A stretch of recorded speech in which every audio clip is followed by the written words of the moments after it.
Assalamualaikum warahmatullahi wabarakatuh. Perkenalkan, nama saya Slamet Wibowo, peserta Latsar CPNS tahun 2022 angkatan 110 dengan nomor absen 34 dari UPT Rutan Kelas 2B Pindrang. Dalam pembelajaran agenda 3 yang dibawakan oleh Bapak Haripuddin, banyak sekali materi yang bisa saya pahami dan saya tangkap, terutama tentang manajemen ASN, di mana materi pokok dalam manajemen ASN itu terdiri dari satu, yaitu kedudukan, peran, hak, dan kewajiban, serta kode etik ASN. Yang kedua, konsep sistem merit dalam pengelolaan ASN. Dengan ketiga, mekanisme pengelolaan ASN. Adapun pengaturan manajemen ASN, pertama-tama itu hal lahir pada Undang-Undang Nomor 8 Tahun 1974.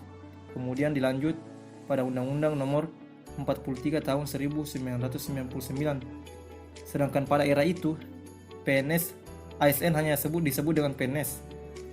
Kemudian era tersebut berkembang, berevolusi pada Undang-Undang Nomor 5 Tahun 2014 tentang ASN, di mana ASN ini terbagi menjadi dua, yaitu PNS dan P3K.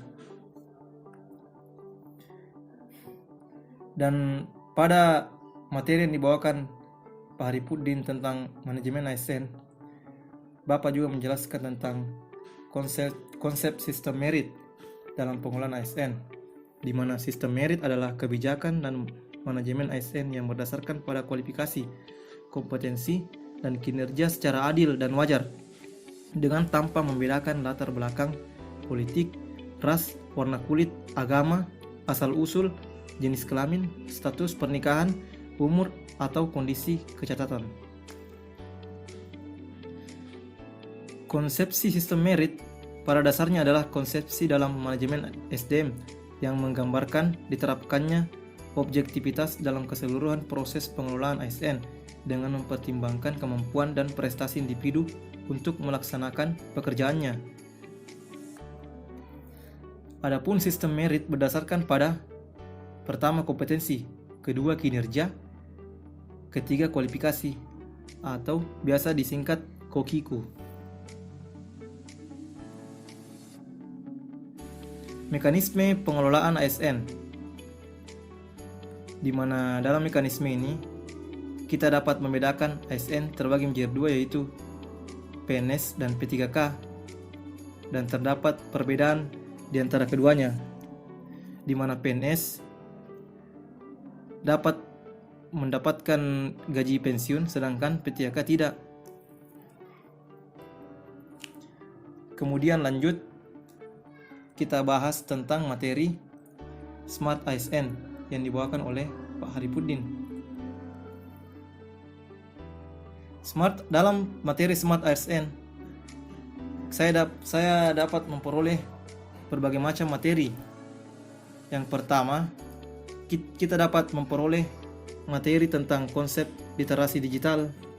Kedua, kita dapat memahami pilar literasi digital. Dan ketiga, memahami implementasi literasi digital dan implikasinya. Pertama, apa itu literasi digital?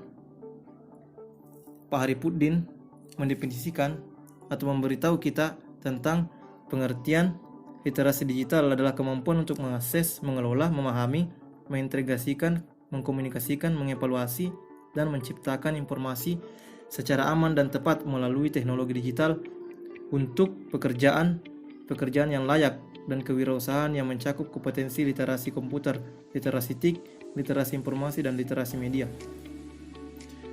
Kompetensi literasi digital tidak hanya dilihat dari kecakapan menggunakan media digital, namun juga budaya menggunakan digital atau digital culture, etis menggunakan media digital atau digital etik, dan aman menggunakan media digital atau digital safety.